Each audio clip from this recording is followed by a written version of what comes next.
आज हम मैथ का सबक पढ़ेंगे।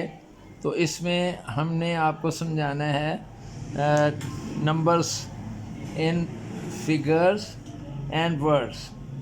इनको वर्ड्स को हम नंबर नेम्स भी कहते हैं और जो फिगर्स होते हैं उनको न्यूमरल्स भी कहते हैं। न्यूमरल्स का मतलब नंबरों की अशकाल। तो यहाँ पर हमने जो एक्सरसाइज में क्वेश्चन दिया हुआ है उसने लिखा है match the following numbers in words with numerals. Numerals का मतलब डिजिट्स। तो पहला लिखा है 80,054।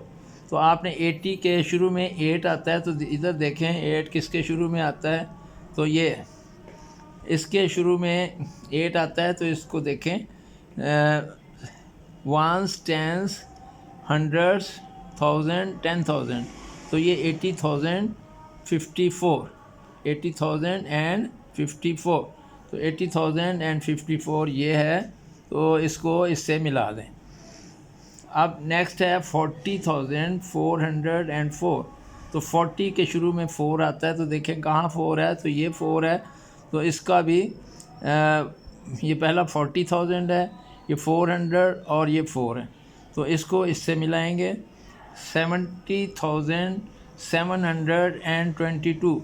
70,000 के शुरू में 7 आता है, तो देखें कहाँ है 70,000, तो ये 7 आ रहा है, तो ये 70,000 है, ये 722। तो इसको आप इससे मिलाएंगे। आपने पहले समझना है कि कैसे है, तो फिर मिलाना है, ऐसे रट्टे से नहीं लगाना मिलाना। 22,335। 22,000 में देखें शुरू में 20 या 22 कहाँ लिखा हुआ है, तो ये लिखा हुआ है, तो ये 22,335। तो इसको इससे मैच करना है। 9,999, इसमें 90 है ही, मतलब 10,000 है ही नहीं, तो इसमें हम एक डिजिट वैसे ही कम होगा, तो इसमें सब में से कम डिजिट वाला हिस्सा ये है, और इसमें 9 है शुरू में। फिर 999, 9,999, इसको इससे मैच करेंगे। तो इस तरह आपका ये क्वेश्चन हल हो जाएगा। नीचे आगे क्वेश्चन है right the following in expanded form. Expanded form का मतलब ये होता है कि हमने हर हिस्से की प्लेस वैल्यू लिखनी है। प्लेस वैल्यू वो होती है जहाँ जिस नंबर पर वो हिस्सा लिखा हुआ है वो क्या कहलाता है, क्या वो थाउजेंड्स में है, हंड्रेड्स में है, टेंस में है या वंस में है। तो यहाँ पर 5,679, तो ये थाउजेंड्स में है, और यहाँ पर हम पहले में लिखेंगे 5 और इसके राइट पर देखेंगे कितने डिजिट हैं, 1 2 3, तो इतनी ज़ीरो लगा देंगे। अगले हिस्से में हम 6 लिख के अगले कॉलम में, तो इसके 6 के इधर जितने डिजिट्स हैं वो उतने ज़ीरो लगाएंगे, तो 2 डिजिट हैं, 2 ज़ीरो लगे। यहाँ पर हमने 7 लिखा और 7 के राइट पे एक डिजिट है, तो 1 ज़ीरो लगाई। 9 लिखा, तो 9 के राइट पे कोई डिजिट नहीं, तो कोई ज़ीरो नहीं लगी। तो इस तरह हम इसको पढ़ेंगे 5,679। अब ये 3,006 है, तो इसकी फेस वैल्यू हमने प्लेस वैल्यू लिखनी है। तो इसके राइट पे 3 डिजिट हैं, तो 3 के साथ 3 ज़ीरो लगा दिया। ज़ीरो के लिए सिर्फ ज़ीरो लगा, और इस ज़ीरो के लिए भी ये ज़ीरो लगा। इसके राइट पे हमने डिजिट नहीं काउंट करने। और ये 6 है, तो 6 के राइट पे देखा कोई डिजिट नहीं है, तो इसलिए यहाँ पर भी हमने कोई ज़ीरो नहीं लगाया। इसको हम पढ़ेंगे 3,006। 3,006 ये यहाँ पर अब ये पहले डिजिट लिख के इसके राइट पर 3 डिजिट्स हैं, तो 3 ज़ीरो लगाएंगे। और यहाँ पर नेक्स्ट 8 डिजिट 8 है, तो 8 लिखकर इधर 2 डिजिट हैं, 2 ज़ीरो लगाएंगे।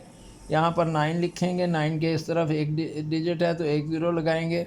5 के राइट पे कोई डिजिट नहीं है, तो इसलिए यहाँ पर ज़ीरो नहीं लगाएंगे, सिर्फ 5 लिखेंगे।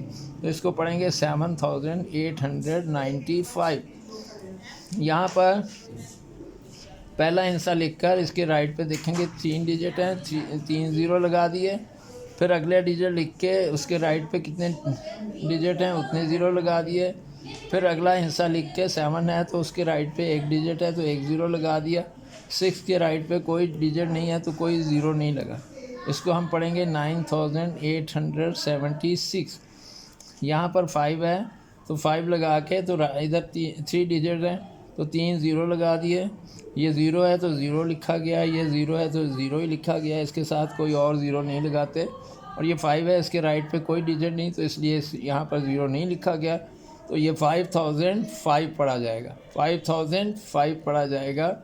और ये इनकी जो वैल्यूज़ हैं ये इनकी प्लेस वैल्यूज़ हैं। तो बच्चों ये 2 सवाल आज आपने हल करने इस पे, और इन्हीं को आपने कापियों पर लिखना है। जैसे ये लिखा है 80,054 तो इसके सामने आपने ये हिस्सा लिखना है। इसी तरह इसके सामने आपने इसका हिस्सा लिखना है, फिर इसके सामने ये अपनी कापियों पर लिखना है। और ये एक्सरसाइज आपने रिपीट करनी है, मतलब ये क्वेश्चन 5 आपने कापी पर रिपीट करना है। बहुत शुक्रिया बेटा, आज के लिए आज का सब इतना ही मैथ का क्वेश्चन है।